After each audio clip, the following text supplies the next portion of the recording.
प्राचीन काल में किसी नगर में एक बुढ़िया रहती थी। वह प्रत्येक रविवार को सुबह उठकर स्नान आदि से निवृत्त होकर घर के आंगन को गाय के गोबर से लीपकर स्वच्छ करती थी। उसके बाद सूर्य भगवान की पूजा करती, फिर भोजन तैयार कर सूर्य देव को भोग लगाकर स्वयं भोजन करती थी। भगवान भास्कर की कृपा से उसे किसी प्रकार की चिंता और कष्ट नहीं था। धीरे धीरे उसका घर धन धान्य से भरता गया। उस बुढ़िया को सुखी देखकर उसकी पड़ोसन उससे जलने लगी। बुढ़िया के पास कोई गाय नहीं थी, अतः रविवार को घर लीपने के लिए वह पड़ोसन के आंगन में बंधी गाय का गोबर लाती थी। पड़ोसन ने ईर्ष्या में आकर अपनी गाय को घर के भीतर बांध लिया, जिस कारण बुढ़िया को रविवार को गोबर नहीं मिला। बुढ़िया अपना आंगन नहीं लीप सकी। आंगन न लीपने के कारण उसने ना तो भोजन बनाया, ना ही सूर्य देव को भोग लगाया और स्वयं भी भोजन नहीं करा।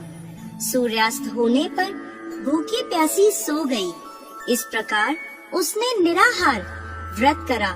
रात्रि में सूर्य भगवान ने उसे स्वप्न में दर्शन दिए और उन्होंने भोग न लगाने का कारण पूछा, तो बुढ़िया ने बहुत ही करुण स्वर में पड़ोसन द्वारा घर में गाय बांधने और गोबर न मिल पाने की बात कही।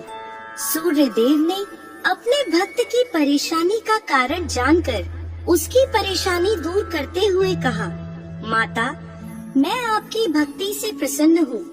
मेरा व्रत करने और कथा सुनने से निर्धन को धन और बांझ स्त्रियों को पुत्र की प्राप्ति होती है।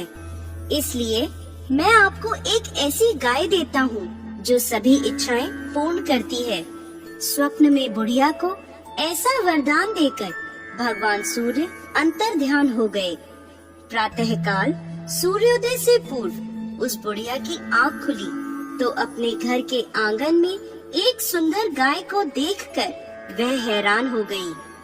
पड़ोसन ने उस बुढ़िया के आंगन में सुंदर गाय को देखा तो वह उससे और अधिक जलने लगी। जैसे ही गाय ने सोने का गोबर किया, पड़ोसन की आंखें फट गईं। पड़ोसन ने उस बुढ़िया को आसपास न पाकर तुरंत उस गोबर को उठाया और अपने घर ले गई तथा अपनी गाय का गोबर वहाँ रख आई। बुढ़िया को सोने के गोबर के बारे में पता ही नहीं चला और बुढ़िया पहले की तरह भगवान सूर्य देव का व्रत करती रही और कथा सुनती रही। पड़ोसन की चालाकी देखकर एक दिन सूर्य भगवान ने तेज आंधी चलाई, जिसके कारण बुढ़िया ने गाय को घर के भीतर बांध लिया। सुबह उठकर बुढ़िया ने गाय का गोबर देखा तो उसे बहुत आश्चर्य हुआ। उस दिन के बाद बुढ़िया गाय को घर के भीतर बांधने लगी। सोने के गोबर से बुढ़िया कुछ ही दिनों में धनवान हो गई। अब पड़ोसन बुरी तरह जल भुन कर राख हो गई।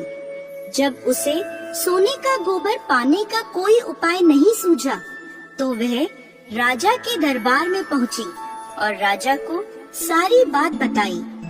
राजा ने अपने सैनिक भेजकर बुढ़िया की गाय लाने का आदेश दिया। सैनिक बुढ़िया के घर पहुँचे।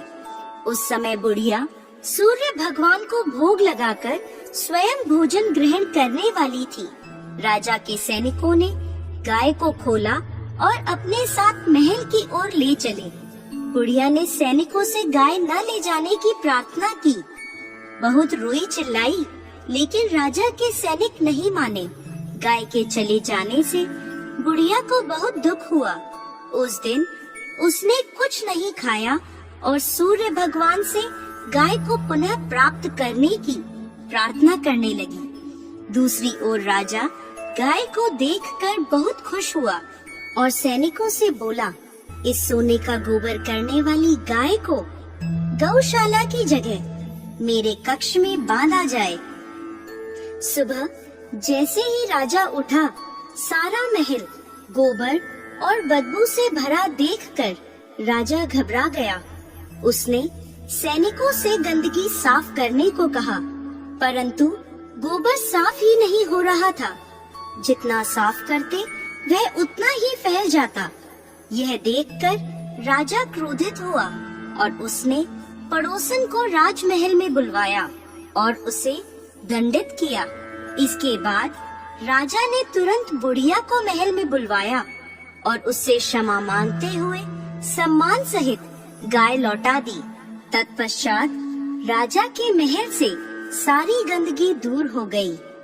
तब बुढ़िया ने राजा को रविवार के व्रत की और भगवान भास्कर द्वारा गाय दी जाने की सारी बात बताई। राजा ने अपने राज्य में घोषणा कराई कि सभी स्त्री पुरुष रविवार का व्रत किया करें।